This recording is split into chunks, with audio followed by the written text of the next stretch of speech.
अब तक हमने स्टार्टिंग से हम देख रहे थे कि हमने देखे थे पहले मोड्स ऑफ एक्सक्रीशन कि यूरिन अलग अलग एनिमल्स में अलग अलग केमिकल का बनता है, किसी में अमोनिया का बन रहा है, किसी में यूरिया का बन रहा है, किसी के अंदर जो है तो यूरिक एसिड का बन रहा है। ये हमने मोड्स ऑफ एक्सक्रीशन देखे। उसके बाद we have seen the structure of human excretory system, जिसके अंदर 2 किडनी थे, डिटेल देखे हमने। उसके बाद 2 यूरेटर थे, एक यूरिनरी ब्लैडर, एक यूरेथ्रा हमने देखे। अब हम फिर हमने देखे कि किडनी की जो स्मॉलेस्ट स्ट्रक्चरल सेल होती है जिसका नाम नेफ्रॉन है, और नेफ्रॉन की स्ट्रक्चर कैसी बनी। Nephron is made up of 2 part, उसका माल्फिजन बॉडी जो कि बोमेंस कैप्सूल एंड ग्लोमेरुल से बना। उसके बाद सेकेंड पार्ट था रेनल ट्यूब्यूल जो कि पीसीटी, लुपोफेनले एंड डीसीटी से बना। अब हम देख रहे हैं process of formation of urine, कि ह्यूमन बॉडी में यूरिन बनता कैसे है। ये इंटरेस्टिंग है, बहुत इंटरेस्टिंग है, आप सबको इसमें काफ़ी इंटरेस्ट डेवलप होगा। यूरिन बनता है 2 स्टेप्स में, एक है केमिकल प्रोसेस, दूसरा है मैकेनिकल प्रोसेस। 2 अलग अलग जगह पर काम शुरू होता है और एक जगह काम ख़त्म किया जाता है। पहला काम जो होता है केमिकल प्रोसेस यानी केमिकल रिएक्शन से काम शुरू कराया जाता है, और वो होता है लीवर में। ये वो लोकेशन है यहाँ पर right side of the human body, इसको लीवर होता है, बिल्कुल स्टमक के इधर साइड में लीवर होता है, जहाँ डिओडिनम होता है नीचे उसके ऊपर। ये लीवर के अंदर जो भी आपने एक्सेस प्रोटीन होता है या जो भी आप खाना खाते हैं जिसके अंदर मेडिसिन हो, एक पिगमेंट्स हो, या एक्सेस प्रोटीन हो, एक्सेस कार्बोहाइड्रेट हो, एक्सेस फैट हो, जो भी खाया जाता उसमें से न्यूट्रिएंट में से प्रोटीन जब एक्सेस बढ़ जाता, बहुत ज़्यादा प्रोटीन वाला खाना खाने में आता है या प्रोटीन के फूड खाने में आते हैं, तो एक्सेस प्रोटीन को लीवर में पहुंचाया जा रहा ब्लड से। ओके, लीवर में पहुंचाने के बाद वहाँ केमिकल रिएक्शंस किए जाते हैं। पहला किया जाता, प्रोटीन को तोड़ा जाता, अमाइनो एसिड्स बनाए जाते हैं। अमाइनो एसिड्स के अंदर से फिर अमाइनो ग्रुप निकाला जाता, जिसे हम कहते हैं deamination. De means to destroy amino group. जैसे डी अमाइनेशन किया जाता है तो वहाँ बन जाता है अमोनिया, और अमोनिया ह्यूमन में बनाकर रखा नहीं जाता, इसलिए फौरी वहाँ पर continuously ornithine cycle liver cell के अंदर किया जाता। Within the mitochondria carbon dioxide को फिक्स कराकर एक साइकिल कंप्लीट होती है, और फाइनली वहाँ पर एक कचरा, एक अनवांटेड नाइट्रोजनस वेस्ट तैयार होगा जिसका नाम यूरिया है। माना पहला काम केमिकल स्टेप में यूरिया को बना देना, और वो बनाने का काम लीवर में हुआ यहाँ। ओके, आफ्टर दैट अब वो ब्लड में यूरिया मिल गया, यूरिया फिर हार्ट में चला गया, ब्लड फ्लो होते होते होते अब यहाँ से ओर्टा, आप मेरे बड़े ब्लड वेसल जो होती है, ब्लड आर्टरी होती है बड़ी जिसका नाम ओर्टा है, वो हार्ट से बाहर निकला, और निकल कर पीछे डॉर्सल से होते होते नीचे ब्रांच है। नीचे आने के बाद यहाँ पर एक ब्रांच राइट और एक ब्रांच लेफ्ट आर्टरी किडनी को चली गई, इसे कहते हैं रेनल आर्टरी, जिस ब्लड में यूरिया है। यूरिया के अलावा दूसरा भी है, आप यूरिया से बात कर रहे हैं, लेकिन वो ब्लड चली जाती है, अंदर जाती है किडनी के अंदर, फिर ब्रांच बनाती है, वहाँ बनती है एफरेंट आर्टरियोल, फिर चली गई ग्लोमेरुलस के अंदर।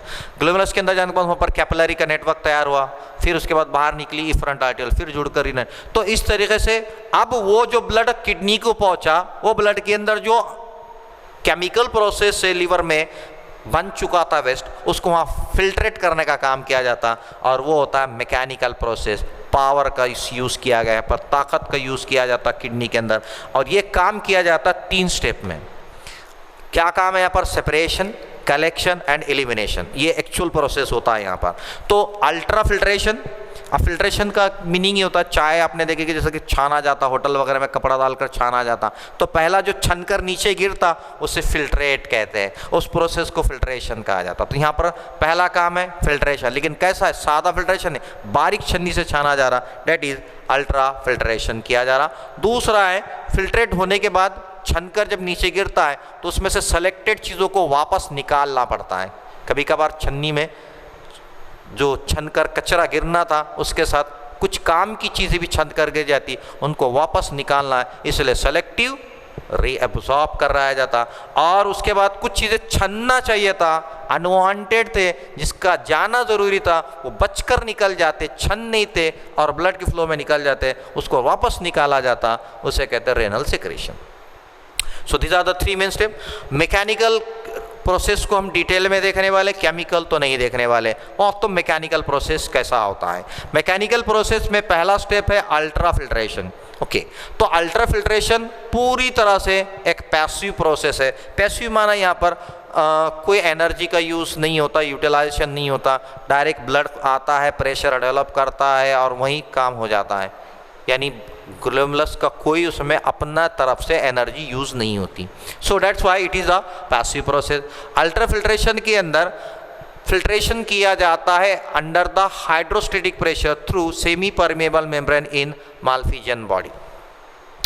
हमने देखे कि दो स्लिट हमने देखे, एक था फिल्ट्रेशन स्लिट था, छोटा सा सुराख पोडोसाइट के बीच में। दूसरा हमने देखे ग्लोमेरुलस की दीवार में भी छोटे छोटे बारीक पोर्स है जिसे हम ग्लोमेरुलर स्लिट कहते हैं। तो ये दोनों छन्नी हैं, दोनों बारीक छन्नी जैसा काम करते हैं, छानने का काम करते हैं। ब्लड जब आता है और ब्लड आने के बाद वहाँ पर एक प्रेशर बनाता है, हाइड्रोस्टेटिक प्रेशर। हाइड्रो क्यों का? हाइड्रो का माना लिक्विड फॉर्म, लिक्विड यानी कौन यहाँ पर ब्लड है, तो ब्लड के उस बहाव की वजह से प्रेशर तैयार होता और वो कुछ चीज़ें छन कर नीचे गिरती, उसे हम कहते हैं हाइड्रोस्टेटिक प्रेशर। तो हाइड्रोस्टेटिक प्रेशर होने की वजह है वो सेमी परमिएबल मेम्ब्रेन जिसके मालफिजियन बॉडी के अंदर प्रेजेंट है, और वो मेम्ब्रेन जो basement membrane of glomerular capillaries के अंदर है। ये दोनों काम वहाँ पर छानने का करते हैं। जैसे कि आप यहाँ देख सकते हैं डायग्राम के अंदर कि ये फोटोग्राफ में आपको देखने को मिलेगा कि एक आर्टरी जो ब्लड अंदर लेकर आ रही है उसका डायमीटर काफ़ी ज़्यादा है, और अंदर आने के बाद कैपिलरीज का डायमीटर तो पहले से ही छोटा होता है। प्रेशर बनता है यहाँ पर, ब्लड का प्रेशर बनता है और कुछ चीज़ें बारीक उस ओपनिंग से छनकर नीचे गिरती है, और इसी नीचे गिरने वाले को हम फिल्ट्रेट कहते हैं। और कुछ चीज़ें जो छन्ना हो गई या जो बारीक है उस बारीक पोर से अंदर से नहीं जा सकती, वो बचकर वापस चले जाती यहाँ पर। ओके, देन ये हो गया फिल्ट्रेशन। अल्ट्रा फिल्ट्रेशन होने की वजह भी है, 3 प्रेशर्स यहाँ डेवलप तैयार होते हैं। वो 3 प्रेशर में से पहला प्रेशर है ग्लोमेरुलर हाइड्रोस्टेटिक प्रेशर। माना ब्लड की जो कैपिलरी है, कैपिलरी के अंदर जो ब्लड आ रहा है वो ग्लोमेरुलस के अंदर ब्लड का प्रेशर बनता है। क्यों प्रेशर बनता है? उसकी वजह यह है कि उसका जो आने का डायमीटर है वो काफ़ी बड़ा है। ओके, तो ब्लड फ्लो बहुत तेज़ी से आ रहा है, लेकिन यहाँ ब्लड कैपिलरीज की दीवार छोटी है तो उतना बाहर निकल नहीं पा रहा, और निकलने की वजह भी नहीं है। क्यों? क्योंकि जो इफ्रंट आर्टेरियल होता है उसका डायमीटर इस डायमीटर से बहुत कम है, जितना आ रहा है उतना तेज़ी से बाहर नहीं निकलता, तो बीच में कहीं तो भी बीच में वो दबते प्रेशर बनता है। वो प्रेशर होता है ग्लोमेरुलस के अंदर एक लिक्विड ब्लड का, उस प्रेशर को कहते हैं ग्लोमेरुलर हाइड्रोस्टेटिक प्रेशर। ये ऑलमोस्ट 55 mm ऑफ मर्क्यूरी में होता है। अब ये गिना जाता है, आपने अक्सर देखेंगे डॉक्टर के पास जब आप जाते हैं तो वो हाथ पे ऐसा कुछ लपेटता है, उसको चिटकाता है और फिर पंप मारता है, और पंप मारने के बाद जो है तो वहाँ पर कुछ तो भी फिर स्टेथोस्कोप लगाकर सुनता है। वो है जिसमें वो देखता है ना कुछ तो ऊपर चढ़ रहा है, वो मर्क्यूरी होता है, और वो कितना मिलीमीटर ऊपर चढ़ गया उसको सुनता है, प्रेशर आवाज़ आ रहा है या नहीं आ रहा है। वो ब्लड प्रेशर गिनने का एक मेथड है। तो वैसे ही यहाँ पर ब्लड के प्रेशर को जब गिना गया तो वो 55 mm ऑफ मर्क्यूरी में गिना गया, काय में? ग्लोमेरुलस के अंदर। बाद में देखा गया कि इस ग्लोमेरुलर प्रेशर के अलावा ब्लड के अंदर ब्लड का कंपोजिशन हमको सबको पता है, फिर एक मरतबा हम रिमाइंड करा देते।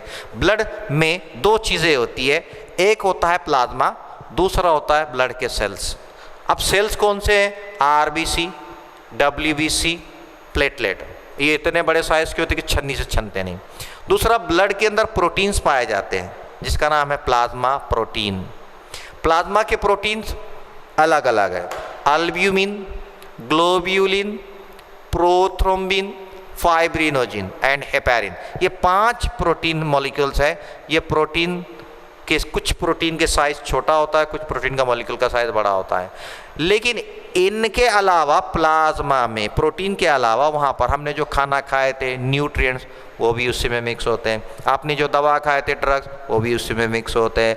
आपने बॉडी के अंदर अलग अलग हार्मोन्स का सिक्रीशन किया जाता वो भी उसी के अंदर प्रेजेंट होते हैं। ये सब छोटे छोटे साइज के मॉलिक्यूल्स होते हैं और ये सारी चीज़ें छनकर प्रेशर की वजह से गिरती। लेकिन ग्लोमेरुलर हाइड्रोस्टेटिक प्रेशर के साथ ये ब्लड कोलाइडल प्रेशर जो होता है कि ब्लड के प्लाज्मा में जो प्रोटीन्स है जिनका नाम अल्ब्यूमिन प्रोटीन्स है स्पेशली, वो काफ़ी बड़े होने की वजह से ब्लड जब बहता है तो एक दूसरे से वो ऐसा टकराते हैं और जो ब्लड प्रेशर उनको ढकेलने की कोशिश कर रहा है वो उसको अपोज करते हैं, उसको कम कराते हैं। वो कौन है? Protein, albumin protein. और वो जो प्रेशर इन प्रोटीन मॉलिक्यूल का ब्लड को अपोज करता है वो होता है almost 30 mm of mercury. Okay, अब देखो यहाँ पर पहले 55 था, अब उसमें से प्रेशर को इसने कम करा दिया, वो आ गया 30 mm ऑफ मर्क्यूरी। लेकिन उसके बाद कैप्सूल के अंदर भी पहले से कुछ प्रीवियस एक फ्लूइड होता है जिसे कहते हैं कैप्सुलर हाइड्रोस्टेटिक प्रेशर। ये कैप्सुलर हाइड्रोस्टेटिक प्रेशर ये भी बोमन्स कैप्सूल के अंदर उस प्रेशर को, किसके, ग्लोमेरुलस के अंदर जो प्रेशर है ये 55 का प्रेशर उसको ये भी अपोज करता है। ये होता है ऑलमोस्ट 15 mm ऑफ मर्क्यूरी। माना इसका मीनिंग ये है कि ये दोनों 30 + 15 मिलकर इसको अपोज करते, जिसकी वजह से फाइनली नेट इफेक्टिव जो फिल्ट्रेशन रेट होता है विल कैलकुलेट हियर। यहाँ पर आप देखिए इफेक्टिव फिल्ट्रेशन जो यहाँ पर हमको देखने को मिलेगा, ग्लोमेरुलर हाइड्रोस्टेटिक प्रेशर में से अगर हम माइनस करते blood colloidal osmotic pressure plus capsular hydrostatic pressure, तो यहाँ पर 55 - 45 = 10 mm ऑफ मर्क्यूरी। मानिए एक्चुअल फिल्ट्रेशन जो बच रहा है वो इतना ही है। ये प्रेशर इतना काफ़ी है जिसकी वजह से ब्लड में से चीज़ें छन कर नीचे गिरती है, फिल्ट्रेट नीचे गिरता है, वो उसे हम कहते हैं नेफ्रिक फिल्ट्रेट, मतलब नेफ्रॉन का फिल्ट्रेट। चाय जैसा छन कर नीचे गिरी वो फिल्ट्रेट हो गया, उसे हम कहते हैं नेफ्रॉनिक फिल्ट्रेट। या फिर ग्लोमेरुलस की वजह से नीचे गिरा उसे ग्लोमेरुलार फिल्ट्रेट भी कहा जाता। या उसे तीसरा, यूरिन की पहली शुरुआत, पहला यूरिन ऐसा बनता है, यूरिन एक्चुअल बनने से पहले जो यूरिन होता है वो प्राइमरी कंडीशन में होता है, इसलिए इसे प्राइमरी यूरिन कहते हैं। ये पूरा ब्लड छन कर नीचे गिरा सिर्फ प्रोटीन छोड़कर, प्लाज्मा के और सेल छोड़कर, इसलिए इसे डी प्रोटीनाइज प्लाज्मा भी कहते हैं, जिसके अंदर यूजफुल है यानी नॉन यूजफुल मटेरियल सब छन कर आ गए। जो छन कर कचरा गिरना था उसके साथ कुछ इंपॉर्टेंट बारीक साइज के भी छन के नीचे गिरे जाते हैं। Then the composition of the filtrate is similar to the plasma. Yes obviously, जब पूरा प्लाज्मा छान कर नीचे गिर रहा है और प्रोटीन छोड़कर प्लाज्मा के हूबहू जैसा प्लाज्मा में सब चीज़ें सब नीचे आ गई, इसलिए इसे कहा it is exactly same tone isotonic as like that of the blood plasma. Then filtration formation, filtrate formation जो रेट होता है यानी कितना बनता है, हर मिनट में कितना बन रहा है, पूरे दिन में कितना बन रहा है, तो यहाँ देखा गया कि पर मिनट में 125 ml छन कर नीचे गिरता है नेफ्रॉन में से। ओके, किडनी के अंदर जो काम किया जा रहा पर मिनट में 125 ml ब्लड में से प्लाज्मा छन कर नीचे गिरता है, फिल्ट्रेट होता है। यानी पूरे डे में अगर हम देखते फुल डे में 180 लीटर प्राइमरी यूरिन का फॉर्मेशन किया जा रहा, डीप्रोटीनाइज प्लाज्मा। लेकिन 180 लीटर यूरिन बॉडी से बाहर निकलता है क्या? नहीं, मतलब ये वापस ले लिया जाता। बन रहा तो इतना है पर मिनट में, पर डे में, लेकिन ये पूरा बाहर नहीं निकलता क्योंकि इसमें इंपॉर्टेंट चीज़ें भी चले गई और नॉन यूजफुल भी आ गई, तो यूजफुल को वापस निकाल दिया जाता। ये पूरा काम जो किया जाता है पूरा ब्लड, अब ह्यूमन में बॉडी में ब्लड कितना है, ऑलमोस्ट एक एवरेज जो होता है एवरेज वेट के हिसाब से 5 लीटर ब्लड होता, तो 4 मिनट के अंदर पूरा के पूरा बॉडी का ब्लड किडनी से पास होता है एक चक्कर में, एक राउंड में, और फिल्ट्रेशन यहाँ पर तैयार हो जाता है। तो amount of blood passes through the glomerulus varies from 600 to 650 millilitre पर मिनट। एवरेज अगर देखें हम तो ब्लड किडनी से कितना जाता, तकरीबन 600 से 650 ml ब्लड पर मिनट में, नॉट घंटों में कह रहे हैं, पर मिनट में इतना ब्लड किडनी से गुजरता है और वो छन कर गिरता है। Then second step after ultra filtration in urine formation, 3 step है, हमने स्टार्टिंग में देखे 3 स्टेप में। पहला था अल्ट्रा फिल्ट्रेशन, जो हमने कैसा फिल्ट्रेशन होता देखे। दूसरी स्टेप है सेलेक्टिव रीएब्जॉर्प्शन। अब क्या हो गया, अल्ट्रा फिल्ट्रेशन में ब्लड इधर से फ्लो हो रहा था, फ्लो होते होते उसमें कुछ प्लाज्मा में इंपॉर्टेंट चीज़ें भी थी। इंपॉर्टेंट मतलब आपने खाना खाए, न्यूट्रिएंट्स रहना चाहिए था, आपका प्लाज्मा के अंदर जो तो बहुत सारे हार्मोन्स थे वो भी रहना है, वो भी छन कर नीचे गिर जाती। कचरा भी आ गया और यूजफुल भी आ गया, लेकिन वो यूजफुल को वापस निकालना है, लेकिन सबको निकालना है कि नहीं, चुन चुन कर निकालना है कि हाँ ये काम का है, यहाँ ये काम का, ये नहीं छोड़ दो, ये काम का हाँ वो छोड़ दो, तो सेलेक्टेड निकालना पड़ता है, वो काम किया जाता है, उसे हम कहते हैं सेलेक्टिव रीअब्जॉर्प्शन। तो सेलेक्टिव रीअब्जॉर्प्शन पूरे नेफ्रॉन में काम किया जाता है, और नेफ्रॉन में अलग अलग पार्ट है, हमको पता है कौन सा है, प्रॉक्सिमल कॉन्वोल्यूटेड ट्यूबुल में काम अलग होता है, बाद में लूप ऑफ हेनले का डिसेंडिंग लिम्ब में काम अलग होता है, असेंडिंग लिम्ब में काम अलग होता है, बाद में डीसीटी के अंदर काम अलग होता है। तो रीअब्जॉर्प्शन का काम हम देखेंगे।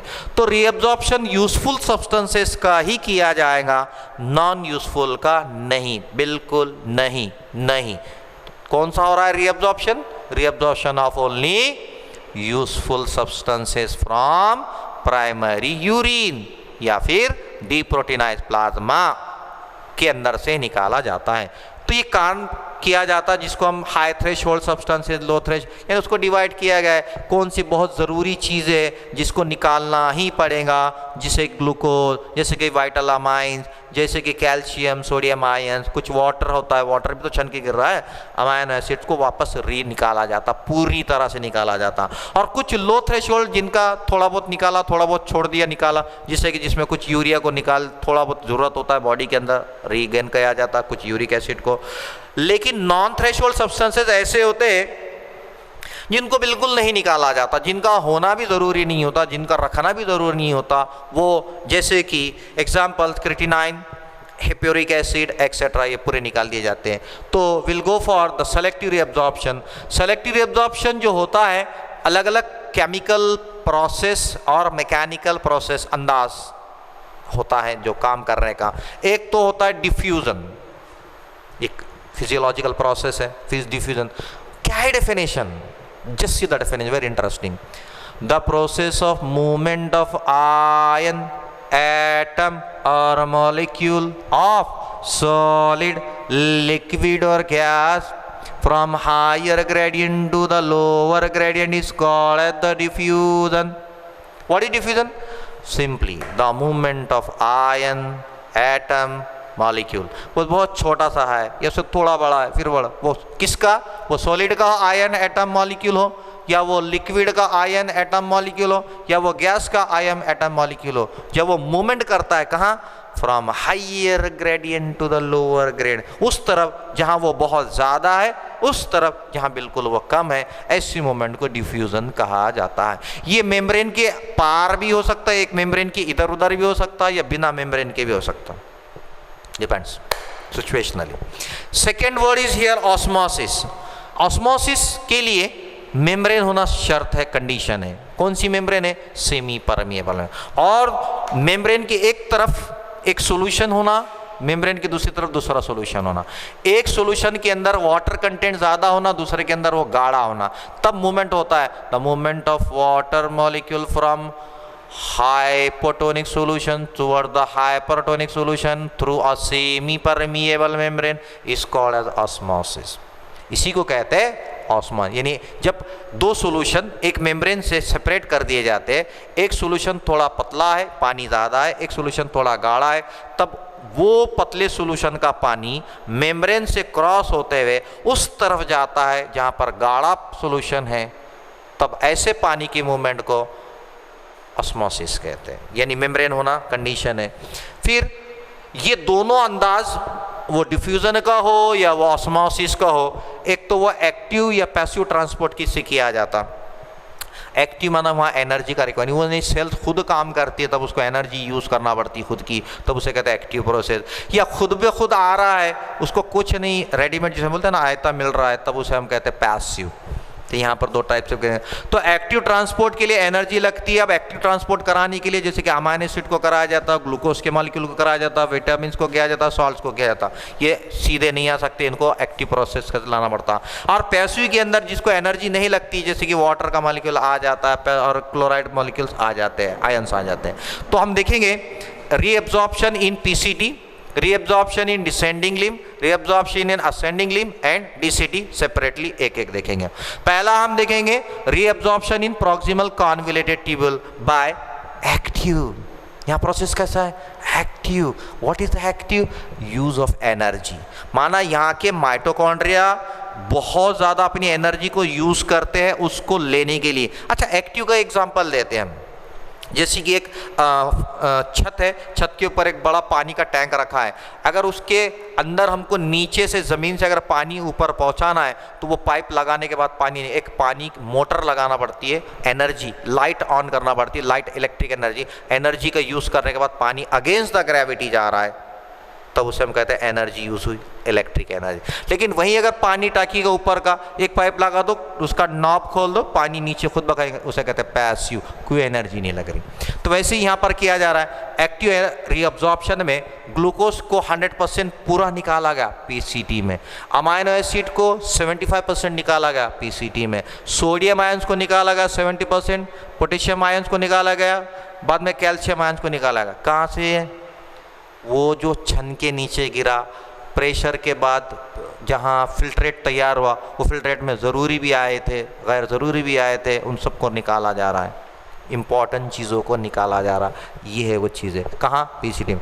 और यहाँ एनर्जी यूज, कुछ चीज़ें बिना एनर्जी के निकाल दी जाती है, जैसे कि 75% ऑफ वाटर को रीअब्जॉर्ब कर दिया गया, जितना नीचे गिरा था उसका 75%।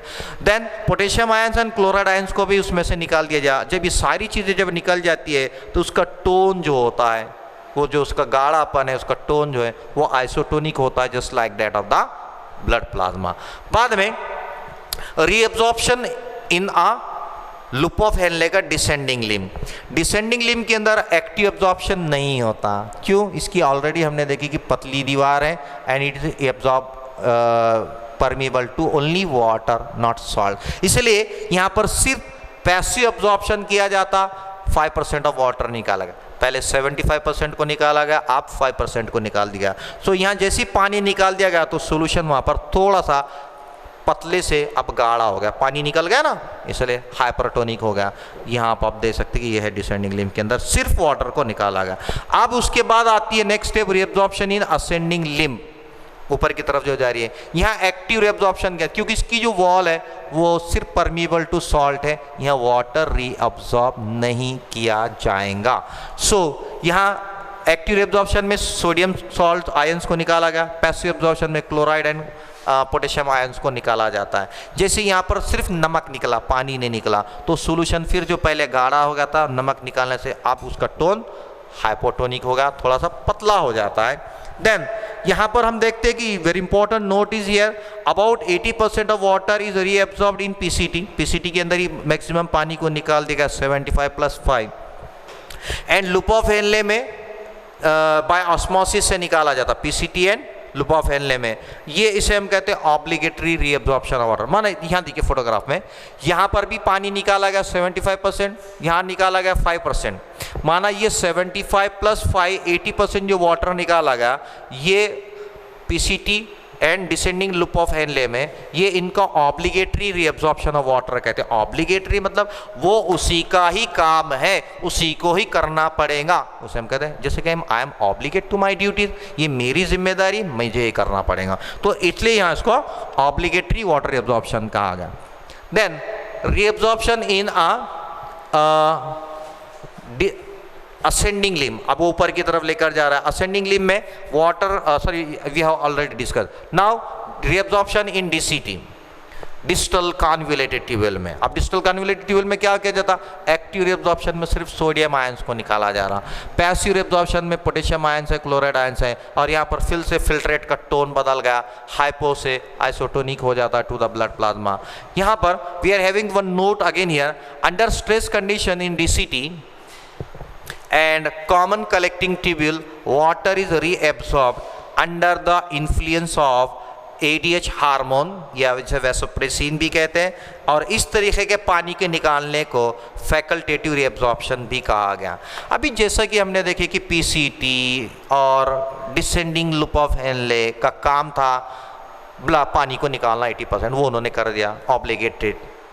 लेकिन कभी कभार स्ट्रेस कंडीशन, जैसे कि अभी समर सीज़न चल रहा है, आप बहुत देर से कॉलेज आकर बैठे या क्लासरूम में, और आपने सुबह में पानी पी लिए थे, अब पानी नहीं है आपके बॉडी में, जो पानी था वो आपने यूज़ कर लिए, सेल्स ने उसको यूज़ कर लिया, फिल्ट्रेशन हो गया, लेकिन अब पानी की रिक्वायरमेंट है, पानी नहीं पी रहे, पानी की सेल्स को ज़रूरत है, बॉडी टिश्यूज़ को पानी की ज़रूरत है, तब ऐसे कंडीशन में जब पानी नहीं पी रहे, पानी नहीं है, स्ट्रेस कंडीशन में यूरिन बनते वक्त पानी यूज़ हो गया, उस पानी को वापस निकाला जाता एक ऑर्डर में। वो ऑर्डर आता है यहाँ से, एक ग्लैंड है जिसका नाम पिट्यूटरी ग्लैंड। वो पिट्यूटरी ग्लैंड एक हार्मोन को रिलीज करती है जिसका नाम है एंटी डायूरेटिक हार्मोन, जिसे ADH कहते हैं। एंटी माना अगेंस्ट, डाइल्यूट यानी पतला, वो जो पतला पानी यूरिन बन रहा है उसके खिलाफ काम करता है, अगेंस्ट काम करता है, और ये ब्लड प्रेशर को बढ़ाता है प्रेशरिंग करके, इसलिए वैसोप्रेसिन भी कहते हैं। ये जो काम अब पानी को रीअब्जॉर्ब करने का, ये इसका नहीं है, लेकिन ये कब करता है? जब कंडीशन स्ट्रेस की है, पानी की रिक्वायरमेंट है, इसलिए इसको नाम फैकल्टेटिव का। फैकल्टेटिव का मतलब क्या? जैसे कि arts faculty, science faculty, commerce, choice है, आपको करना है करो, ये करना है करे वो, यानी चॉइस वाला, रेगुलर नहीं है या कंपल्सरी नहीं। लेकिन ये जो बहुत इंपॉर्टेंट रोल कर रहा है, पानी को रीअब्जॉर्ब कराता है DCT में एंड कॉमन कलेक्टिंग ट्यूब्यूल से। अगर ये हार्मोन का सिक्रीशन किसी में कम होता है, सिक्रीशन कम होता है, तब उस शख्स, उस इंडिविजुअल के अंदर एक डिसऑर्डर हो जाता है जिसे हम कहते हैं डायबिटीज़ इंसिपिडस। अभी हमने देखे थे कि डायबिटीज़ मेलिटस भी है, उसे हम कहते हैं शुगर की इम्बैलेंस करना। लेकिन यहाँ बैलेंस किसका नहीं हो रहा? यहाँ पर पानी का एक्सक्रीशन यूरिन से ज़्यादा हो जाता है और ये पर्सन को बार बार प्यास लगना शुरू होती है। So this condition is called as the diabetes insipidus. Then ये होगा, यहाँ पर प्रोसेस किया जा रहा। Then last and the third part of the urine formation, urine पहला था हमने देखे अल्ट्रा फिल्ट्रेशन, दूसरा हमने देखे सेलेक्टिव रीअब्जॉर्प्शन, तीसरा and the last this is a renal secretion. Renal secretion में क्या किया जाता? कुछ ब्लड के अंदर फिल्ट्रेशन जब हो रहा था, फिल्ट्रेशन में से कुछ चीज़ें, कुछ मॉलिक्यूल जो कि अनवांटेड है, स्किप आउट हो जाते, बचकर निकल जाती, क्योंकि ब्लड का प्रेशर हो जाता। वो एक्चुअली वो छन के नीचे गिरना चाहिए था, फिल्ट्रेट में आना चाहिए था, लेकिन वो स्किप आउट हो जाते, बच जाते हैं। बचकर जब निकलते तो आगे जो ब्लड के कैपिलरी का नेटवर्क होता है, जिसे हम कहते हैं पेरिट्यूबुलर नेटवर्क ऑफ कैपिलरी में, वो चले जाता है ब्लड में, तो उसको वापस निकाल कर यूरिन में डाला जाता, वापस निकाल कर यूरिन में डाला जाता। उसी को कहते हैं ट्यूबुलर सिक्रीशन या रेनल सिक्रीशन।